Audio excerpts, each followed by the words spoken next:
Hello friends, कैसे हैं आप सब। आप सभी का हमारे यूट्यूब चैनल पर एक बार फिर से स्वागत है। इसके पहले वाले क्लास में हम लोगों ने ब्लड के बारे में कंप्लीट पढ़ लिया था। आज का जो हमारा टॉपिक है वह है हार्ट यानी हृदय।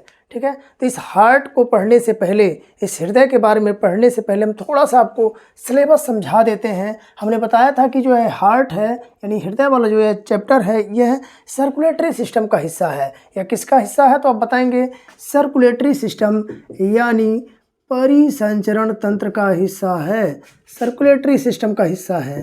हमने पहले ही क्लास में आपको बताया था। सर्कुलेटरी सिस्टम को हिंदी में आप लोग कहते हैं परिसंचरण तंत्र। क्या कहते हैं तो आप बताएंगे परिसंचरण तंत्र। तो यह जो हार्ट है इसी परिसंचरण तंत्र का हिस्सा है। हमने बताया था कि अगर आप इसमें 3 चीज़ों के बारे में पढ़ लेते हैं तो आपका यह टॉपिक कंप्लीट हो जाएगा। पहला हमने बताया था ब्लड के बारे में, ब्लड यानी रक्त के बारे में। और दूसरा था हार्ट यानी हृदय के बारे में, हार्ट यानी हृदय। ठीक है, और तीसरा था blood vessels, blood vessels, blood vessels यानी रक्तवाहिका, रक्तवाहिका। हमने बताया था आपको कि अगर ये 3 चीज़ों के बारे में हम लोग पढ़ लेते हैं तो हमारा जो यह टॉपिक है सर्कुलेटरी सिस्टम, यह चैप्टर पूरी तरह कंप्लीट हो जाएगा। 3 चीज़ें कौन कौन हैं तो इसमें ब्लड, हार्ट और ब्लड वेसल्स। तो इसमें हम लोग ब्लड के बारे में यानी रक्त के बारे में कंप्लीट पढ़ लिया है। आज का जो हमारा टॉपिक है यह 2nd नंबर वाला, आज का जो टॉपिक है वह है हार्ट यानी हृदय। जब हार्ट हम लोग पढ़ लेंगे, कंप्लीट हो जाएगा, तब इसके बाद पढ़ेंगे हम लोग ब्लड वेसल्स। ठीक, तो आज का हमारा टॉपिक क्या रहेगा, हार्ट। आइए इसको हम लोग पढ़ते हैं, समझते हैं क्या होता है हार्ट। ठीक, तो हार्ट को शुरू करने से पहले आपको बता दें कि हार्ट का जो अध्ययन करना होता है वह कार्डियोलॉजी कहलाता है। यानी हार्ट का, हृदय का अध्ययन करना कार्डियोलॉजी कहलाता है। तो इसमें पहला पॉइंट आप क्या लिखेंगे, हार्ट का अध्ययन करना कार्डियोलॉजी कहलाता है। हार्ट का अध्ययन करना, हार्ट का अध्ययन करना कार्डियोलॉजी कहलाता है। ठीक है, कार्डियोलॉजी कहलाता है। और जो डॉक्टर होते हैं, जो हार्ट रोग विशेषज्ञ होते हैं, उन्हें हम लोग कार्डियोलॉजिस्ट कहते हैं। ठीक है, तो जो डॉक्टर होते हैं उन्हें आप कार्डियोलॉजिस्ट कहते हैं, कार्डियोलॉजिस्ट कहते हैं। हिंदी लिखना चाहें तो आप ऐसे लिख लीजिएगा, कार्डियोलॉजिस्ट, कार्डियोलॉजिस्ट कहते हैं। ठीक, और ये आपका कार्डियोलॉजी, इसका भी हिंदी लिख लीजिए कार्डियोलॉजी। तो अध्ययन करना क्या हो गया, कार्डियोलॉजी। और जो डॉक्टर होते हैं उन्हें क्या कहते हैं तो आप बताएंगे कार्डियोलॉजिस्ट कहते हैं। ठीक है, ये दोनों पॉइंट आप याद रखेंगे। अब आपको बता दें यह जो हार्ट है, यह हार्ट आपका इंग्लिश शब्द है यानी अंग्रेजी शब्द है। और यह जो हृदय है, यह हृदय आपका हिंदी शब्द है।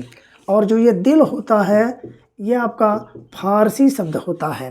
तो तीनों का मतलब एक ही है, लेकिन बच्चे कभी कभी कंफ्यूज हो जाते हैं, इसलिए कंफ्यूजन ना हो इसलिए मैंने आपको बता दिया कि यह जो दिल है यह फारसी शब्द है, हार्ट हिंदी शब्द, हृदय जो है हिंदी शब्द होता है, और जो हार्ट होता है यह आपका इंग्लिश शब्द होता है। ठीक, यहाँ तक किसी को कोई दिक्कत नहीं होनी चाहिए।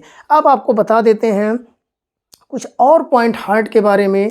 हार्ट का वजन कितना होता है, यानी हार्ट मतलब इस हृदय का वजन कितना होता है तो आप बताएंगे 300 ग्राम होता है।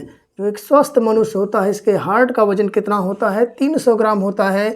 लेकिन एक बच्चा जो अभी अभी जन्म लिया है यानी नवजात शिशु के हार्ट का वजन, नवजात शिशु के हार्ट का वजन 20 से 25 ग्राम होता है, 20 से 25 ग्राम होता है। किसका होता है तो आप बताएंगे ऐसा बच्चा जो अभी अभी जन्म लिया है, यानी नवजात शिशु का। नवजात शिशु का मतलब क्या होता है भाई, ऐसा बच्चा जिसने अभी अभी जन्म लिया है। ऐसे बच्चे का जो है हार्ट का वजन कितना होता है, 20 से 25 ग्राम होता है। और एक स्वस्थ मनुष्य का जो 18 साल से ऊपर है यानी 18 प्लस है, उसके हार्ट का वजन कितना होता है तो आप बताएंगे लगभग 300 ग्राम होता है। ठीक है, अब आपको हार्ट के बारे में कुछ और पॉइंट बता देते हैं। हार्ट क्या होता है, इसमें 2-3 पॉइंट आप जान लीजिए जो बड़ा इंपॉर्टेंट आपकी परीक्षाओं में पूछा जाता है। इन सभी पॉइंट को आप जो है नोट कर लेंगे। इसमें पहला पॉइंट क्या लिखेंगे, आप बताएंगे heart is a muscular organs. जो हार्ट होता है वह क्या होता है, एक प्रकार का मस्कुलर ऑर्गन होता है। Heart is a muscular organ, muscular organ. अब मस्कुलर का मतलब क्या होता है भाई, तो आप बताएंगे मस्कुलर का मतलब होता है मांसपेशी। यानी जो हार्ट होता है वह एक प्रकार का मस्कुलर ऑर्गन होता है, यानी मांसपेशी अंग होता है। मांस का मतलब क्या होता है, जो हार्ट यानी हृदय होता है वो पूरी तरह मांस का बना होता है, मांस का एक टुकड़ा होता है। जैसे आपका जीभ क्या है, एक मांस का टुकड़ा है। क्या जीभ में हड्डी होती है, नहीं होती है। ठीक ऐसे ही जो आपका हार्ट है, हृदय है, दिल है, वह भी क्या है, एक मांस का टुकड़ा है, उसमें हड्डी नहीं होती है। ठीक, तो ये रहा पहला point, heart is a muscular organs, यानी जो हृदय होता है वह एक मांस का क्या है, मांस का बना हुआ अंग है, यानी मांसपेशी अंग है या ऑर्गन्स है। नेक्स्ट पॉइंट एक और इसमें आप लिख सकते हैं, क्या लिख सकते हैं, तो आप बताएंगे heart is a pumping organ. Heart is a pumping organ, pumping organ. अब पंपिंग ऑर्गन क्या होता है भाई, पंपिंग ऑर्गन्स का मतलब क्या होता है, जो हार्ट होता है, हृदय होता है, वह एक प्रकार का पंपिंग ऑर्गन होता है, यानी जो ब्लड को पंप करने का कार्य करता है। पंप का मतलब क्या होता है, या ब्लड को क्या करता है, पूरे शरीर में पंप करके फैला देता है। खून आया हृदय के पास, हृदय क्या करेगा, हार्ट क्या करेगा, उसको पंप कर देगा, पूरे शरीर में फैला देगा। तो हार्ट क्या है, एक प्रकार का पंपिंग ऑर्गन है, जो ब्लड को पंप करने का कार्य करता है। ठीक, एक पॉइंट और इसमें आप लिख सकते हैं, क्या लिख सकते हैं, तो आप लिखेंगे heart is a circulatory organ. जो हार्ट होता है वह हमारा क्या है, एक प्रकार का सर्कुलेटरी ऑर्गन होता है। Heart is a circulatory organ. Circulatory का मतलब क्या होता है, तो आप बताएंगे यह एक प्रकार का सर्कुलेटरी अंग होता है, यानी परिसंचरित अंग होता है। हृदय जो है एक प्रकार का परिसंचरित अंग होता है, जो क्या करता है, ब्लड का परिसंचरण करने का कार्य करता है, यानी खून को परिसंचरित करने का कार्य करता है। ठीक, तो ये 3 पॉइंट आप याद रखेंगे। Heart is a muscular organ, heart is a pumping organ, heart is a circulatory organ. ठीक, अब हम लोग कुछ और इसके बारे में कुछ और चीज़ें जान लेते हैं। जैसे हार्ट का लोकेशन आपसे पूछा जाता है, यानी हार्ट का लोकेशन क्या होता है, हृदय का लोकेशन। अब कुछ बच्चे कहेंगे लोकेशन क्या होता है, लोकेशन का मतलब जहाँ पर हार्ट स्थित होता है। तो कहाँ होता है, तो आप बताएंगे चेस्ट कैविटी में। कहाँ पे, तो आप बताएंगे चेस्ट कैविटी। चेस्ट कैविटी क्या होता है भाई, आपके चेस्ट में जो कैविटी, कैविटी माने खाली स्थान या खोखला भाग, जो आपके चेस्ट में खोखला भाग होता है, खाली स्थान होता है, उसी को हम लोग चेस्ट कैविटी कहते हैं। ठीक है, एक क्वेश्चन और पूछा जाता है, मीडिया स्टेनम क्या है। आपसे पूछा जाता है मीडिया स्टेनम क्या होता है, तो आप बताएंगे यह जो फेफड़ा होता है, ऐसे ही 2 फेफड़े होते हैं, हमको पता है 2 फेफड़े होते हैं ऐसे। ठीक है, ऐसे 2 फेफड़े होते हैं, तो इन 2 फेफड़ों में, ठीक है, ऐसे 2 फेफड़े होते हैं। इधर वाला जो होता है वो क्या होता है भाई, लेफ्ट लंग्स होता है। इधर वाला लेफ्ट लंग्स होता है, यानी बायां फेफड़ा होता है। इधर वाला बायां फेफड़ा होता है, और जो इधर वाला होता है यह राइट लंग्स होता है। राइट लंग्स का मतलब क्या हुआ, दाहिना फेफड़ा होता है। तो यहाँ लिख लीजिएगा, इसको मिटा दें, यहाँ लिखेंगे आप राइट लंग्स। अब राइट लंग्स क्या होता है, ज़रा इसको भी समझ लीजिए। Right, RIGHT, right lungs. Lungs का मतलब फेफड़ा, यानी आप लिख सकते हैं दायां फेफड़ा, यानी इधर वाला क्या है, दायां फेफड़ा है। ठीक, आप ऐसे खड़े हो जाइए, इधर वाला क्या हो गया बायां, इधर वाला क्या हो गया दायां, तो इधर वाला बायां फेफड़ा, इधर वाला दायां फेफड़ा। तो इन दोनों फेफड़ों के बीच में है जो खाली स्थान होता है, इसी को हम लोग मीडिया स्टेनम कहते हैं। क्या कहते हैं, तो आप बताएंगे इसे हम लोग मीडिया स्टेनम कहते हैं। चूँकि यह एक प्रकार का स्पेस होता है, खाली जगह होता है, इसलिए नाम पड़ जाता है मीडिया स्टेनम स्पेस। हिंदी लिखना चाहें तो आप ऐसे लिख लीजिएगा, यहीं लिख देते हैं media stannum space, media stannum space. ठीक है, मीडिया स्टेनम स्पेस। यह क्या होता है, तो दोनों फेफड़ों के बीच में जो खाली स्थान होता है, इसी को हम लोग मीडिया स्टेनम स्पेस कहते हैं। अब आपको बता दें, यह जो बायां फेफड़ा होता है यह हल्का सा अंदर की तरफ ऐसे धंसा होता है, हल्का सा अंदर की तरफ धंसा होता है और धंसने की वजह से यहाँ पर एक गड्ढा बन जाता है और इस गड्ढे को हम लोग नोच कहते हैं। क्या कहते हैं? तो आप बताएंगे इसे हम लोग नोच कहते हैं। ठीक, अब आपको एक चीज़ और बता देते हैं, यह जो गड्ढा होता है इसी गड्ढे में आकर के हमारा जो हार्ट होता है यहीं पर स्थित होता है। ठीक है, यहीं पर हमारा हार्ट ऐसे ही स्थित होता है, यहीं पर पाया जाता है। यही कारण है हार्ट को हम लोग क्या बोलते हैं भाई? हार्ट को हम लोग कार्डियक बोलते हैं।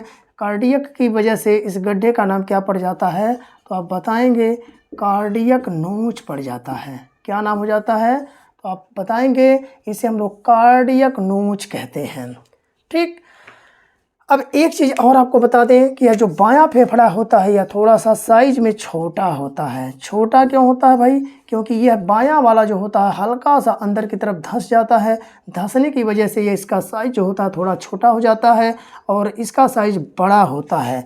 यानी जो राइट लंग्स होता है वह बड़ा होता है। बड़ा क्यों होता है? क्योंकि यह फेफड़ा अंदर की तरफ धंसा नहीं होता है, लेकिन ये बायां वाला फेफड़ा अंदर की तरफ धंस जाता है। हल्का सा गड्ढा बनने की वजह से यह साइज में थोड़ा सा छोटा हो जाता है। किसकी तुलना में? दाहिने फेफड़े की तुलना में। और ये जो गड्ढा बनता है इसी गड्ढे में क्या स्थित होता है? हार्ट स्थित होता है। तो आप कह सकते हैं कि हमारा जो हार्ट होता है वह मीडियस्टेनम स्पेस में स्थित होता है या पाया जाता है। ठीक, यह पूरा का पूरा स्पेस क्या है? मीडियस्टेनम स्पेस है।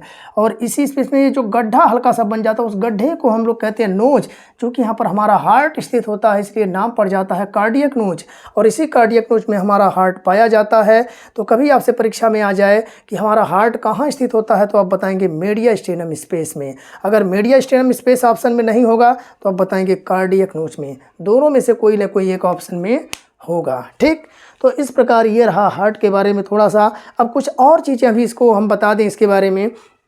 यह जो ये हार्ट और फेफड़ा आपका है, यह फेफड़ा क्या होता है भाई? इसके ऊपर रिब्स यानी पसलियाँ पाई जाती हैं। ये फेफड़ा, इसके ऊपर ऐसे पसलियाँ 12 पसली इधर 12 पसली इधर पाई जाती है। टोटल पसलियों की संख्या 24 होती है। बीच में एक मोटी हड्डी होती है जिसे हम स्टर्नम कहते हैं। इसी हड्डी से सभी पसलियाँ आपस में जुड़ी होती हैं। देखिए कुछ इस तरह इसका संरचना होता है। ये बीच में एक हड्डी होती है जिसे हम लोग क्या कहते हैं? तो अब बताएंगे इसे हम लोग स्टर्नम कहते हैं। इसी स्टर्नम से ऐसे ही हड्डियां पाई जाती हैं 1 2 3 4 5 6 7 8 9 10 11 और ये 12। इधर भी 1 1 2 और ये 3 4 5 6 7 8 9 10 11 और 12, यानी 12 रिब्स पाए जाते हैं। 12 रिब्स का मतलब 12 पसली पाई जाती है। कहाँ पर होती है? सीने में। इधर भी 12 रिब्स होती है। 12 रिब्स यानी 12 पसली। अब आप बताइए 12 + 12 कितने हो गए भाई? तो आप बताएंगे 12 + 12 यानी 24। टोटल पसलियों की संख्या 24। और एक बीच में मोटी हड्डी होती है जिसे हम लोग क्या कहते हैं? तो इस मोटी हड्डी का नाम आप लोग बताएंगे स्टर्नम होता है। क्या होता है भाई? ऐसे हिंदी में लिखना चाहें तो लिख लीजिएगा स्टर्नम। स्टर्नम होता है। ठीक, ये जो बीच वाली हड्डी सीने की होती है इसे हम लोग स्टर्नम कहते हैं। और इसके साइड में इधर और इधर 12 जो है हड्डियाँ निकली होती हैं जिसे हम लोग पसली या रिब्स कहते हैं। ठीक है, और इसी रिब्स में ध्यान से समझिएगा हम बताना क्या चाहते हैं। यह जो रिब्स होता है इसको उठा करके इसके ऊपर ऐसे रख दीजिए। इस फेफड़े और हार्ट के ऊपर ऐसे लगा दीजिए। इसको उठाइए, इसको उठा के यहाँ रख दीजिए। इससे क्या होगा? यह जो आपका फेफड़ा है, जो हार्ट है, यह सुरक्षित हो जाएगा। यानी हम कह सकते हैं कि जो हमारा हार्ट होता है, फेफड़ा होता है, उसको सुरक्षा देने का, प्रोटेक्शन देने का कार्य कौन करता है? तो आप बताएंगे रिब्स यानी पसलियाँ करती हैं। जैसे मान लीजिए पसली है, ये पसली है, ऐसे हमने मारा, ऐसे मारा, अब चोट लगा। अगर ये पसली हड्डी ना होता, ये पसली ना होता तो चोट कहाँ लग जाता? सीधे हमारे फेफड़े पर। ऐसे मारेंगे सीधे हमारे दिल पर चोट लग जाएगा। तो दिल पर, हार्ट पर चोट ना लगे इसलिए ईश्वर ने इसके ऊपर से, हार्ट और फेफड़े के ऊपर से एक कवरिंग कर दिया, एक हड्डी का एक कवच बना दिया जिससे हम लोग क्या बोलते हैं, रिब्स बोलते हैं, पसली बोलते हैं। इन पसलियों की संख्या कितनी होती है, 24 होती है। लेकिन अगर जोड़े में पूछा जाए तो 12 होते हैं। स्टर्नम को लेकर के टोटल सीने में कितनी हड्डी होती है, तो 25 होती है। आपको पूरी हड्डियां हम याद करवा देंगे, लेकिन जब बोन्स वाला चैप्टर पढ़ेंगे उसमें हम आपको याद करवा देंगे। फिलहाल आते हैं अपने टॉपिक पर। आपको सिर्फ इतना बताना है कि यह जो रिब्स होता है इस फेफड़े को और हार्ट को सुरक्षा देने का कार्य करता है। ठीक है। अब आपको एक चीज़ और बता देते हैं कि यह जो हमारा हार्ट होता है इसका एग्जैक्ट लोकेशन अगर पूछा जाए आपसे तो आप बताएंगे यह जो सेकंड रिब्स है, यह सेकंड वाला रिब्स है ना, इधर से भी ये सेकंड नंबर है भाई, इधर से भी सेकंड नंबर है। ये ऊपर वाला पहला है, ये दूसरा हो गया, और ये तीसरी हड्डी हो गई, ये चौथी, ये पांचवी और ये छठी रिब्स हो गई। इधर से भी ये पहला, दूसरा, ये तीसरा, चौथा, पांचवा और ये छठा। ठीक। तो जो हमारा ये हार्ट होता है ये कहाँ होता है, एग्जैक्ट लोकेशन पूछा जाए तो आप बताएंगे जो सेकंड रिब्स है, ये दूसरी पसली है, सेकंड रिब्स है, और यहाँ नीचे आप देखेंगे छठा रिब्स है। तो दूसरी और छठी पसली के बीच में ऐसे ही हमारा हार्ट यहाँ पाया जाता है। ठीक है। तो दूसरी और छठी पसली के बीच में हमारा हार्ट स्थित होता है, और यह हार्ट 80% इसका भाग बाएं साइड में, 80% भाग इस हार्ट का बाएं साइड में होता है, और 20% भाग इसका दाहिने साइड में या दाहिने भाग में स्थित होता है। यानी आप कह सकते हैं कि हार्ट का अधिकतम भाग बाएं साइड झुका होता है, और उसका केवल 20% भाग ही किधर होता है, दाहिने साइड झुका होता है। आप देख सकते हैं यहाँ पर हार्ट जो है बाएं फेफड़े की तरफ जो है, फेफड़ा कहाँ किधर गड्ढा बना है, बाएं तरफ। तो हार्ट किधर स्थित होगा, बाएं तरफ होगा।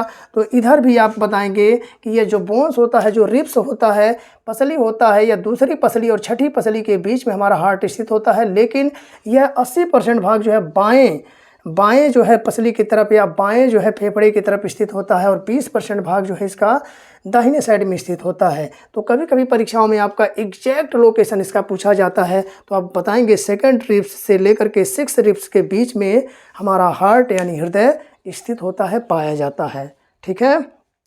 तो ये रहा जो है इससे रिलेटेड क्वेश्चन जो आपकी परीक्षाओं में पूछा जाता है। आशा करते हैं कि ये सारी चीज़ें आपके समझ में आई होंगी। अब हम लोग पढ़ेंगे हार्ट का स्ट्रक्चर, यानी स्ट्रक्चर ऑफ हार्ट। हमारा अगला टॉपिक क्या होगा, स्ट्रक्चर ऑफ हार्ट। तो इसको मिटाते हैं और आपको अच्छे से समझाते हैं। अभी तक हमने क्या क्या बताया, तो आप बताएंगे हार्ट का अध्ययन करना कार्डियोलॉजी कहलाता है। जो डॉक्टर होते हैं उन्हें हम लोग कार्डियोलॉजिस्ट कहते हैं। हार्ट एक प्रकार का मस्कुलर ऑर्गन होता है। हार्ट जो है एक प्रकार का सर्कुलेटरी ऑर्गन होता है। हार्ट एक प्रकार का जो है सर्कुलेटरी ऑर्गन होता है, और हार्ट एक प्रकार का कैसा अंग होता है, तो आप बताएंगे मांसपेशी अंग होता है। ठीक है। और साथ ही साथ हमने बताया कि हार्ट का वजन कितना होता है, तो आप बताएंगे 300 ग्राम होता है। एक सामान्य मनुष्य का अगर देखा जाए, एडल्ट का देखा जाए, जो 18 प्लस है उसके हार्ट का वजन कितना होता है, 300 ग्राम। एक नवजात शिशु, एक बच्चा जो अभी जन्म लिया है, उसके हार्ट का वजन कितना होता है, तो आप बताएंगे 20 से 25 ग्राम होता है। साथ ही साथ मैंने बताया इसके आगे कि ये जो हमारा हार्ट होता है ये दो फेफड़ों के बीच में स्थित होता है। दोनों फेफड़ों के बीच में जो खाली स्थान होता है उसे हम लोग क्या कहते हैं, मेडियास्टेनम कहते हैं। उसी मेडियास्टेनम स्पेस में हमारा हार्ट स्थित होता है, पाया जाता है। ठीक। अगर रिब्स की बात करें तो दूसरी पसली से छठी पसली के बीच में, यानी सेकंड रिब्स से 6 रिब्स के बीच में हमारा हार्ट स्थित होता है। अब हम लोग क्या पढ़ेंगे, स्ट्रक्चर ऑफ हार्ट। क्या पढ़ेंगे, तो आप नेक्स्ट हेडिंग देंगे स्ट्रक्चर ऑफ हार्ट। हार्ट मतलब इसका हिंदी क्या हो गया भाई, हृदय की संरचना। हृदय की संरचना, ज़रा इसको हम लोग पढ़ लेते हैं।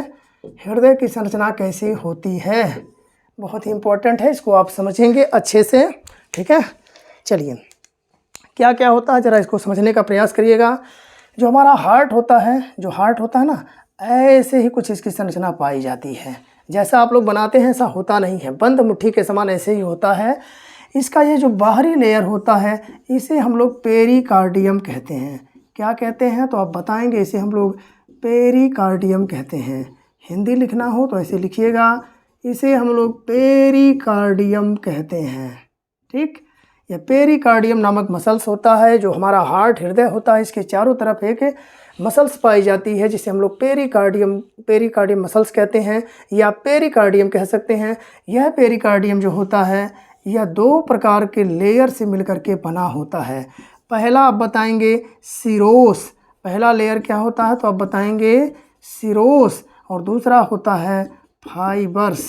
क्या होता है तो आप बताएंगे फाइबर्स। फाइबर्स को हिंदी में हम लोग रेशेदार परत कहते हैं, रेशेदार परत कहते हैं, ठीक। और जो यह सिरोस होता है इसे हिंदी में हम लोग सिरोस ही कहते हैं। क्या कहेंगे तो आप सिरोस ही कहेंगे, ठीक। हमने क्या बताया, जो हार्ट होता है इसके चारों तरफ एक लेयर पाई जाती है जिसे हम लोग पेरिकार्डियम लेयर कहते हैं। यह पेरिकार्डियम लेयर 2 प्रकार के लेयर से मिलकर बना होता है, एक होता है सिरोस का लेयर और एक होता है फाइबर्स का। लेकिन अब सिरोस में भी सिरोस के 2 लेयर होते हैं। इसके कितने लेयर होते हैं तो आप बताएंगे सिरोस के 2 लेयर पाए जाते हैं। सिरोस के 2 लेयर पाए जाते हैं हार्ट में, और फाइबर्स यानी रेशेदार परत की केवल एक ही लेयर या एक ही परत पाई जाती है, ठीक है। तो ये दोनों पॉइंट आप याद रखेंगे। फाइबर्स की एक परत पाई जाती है और सिरोस की 2 लेयर पाई जाती है।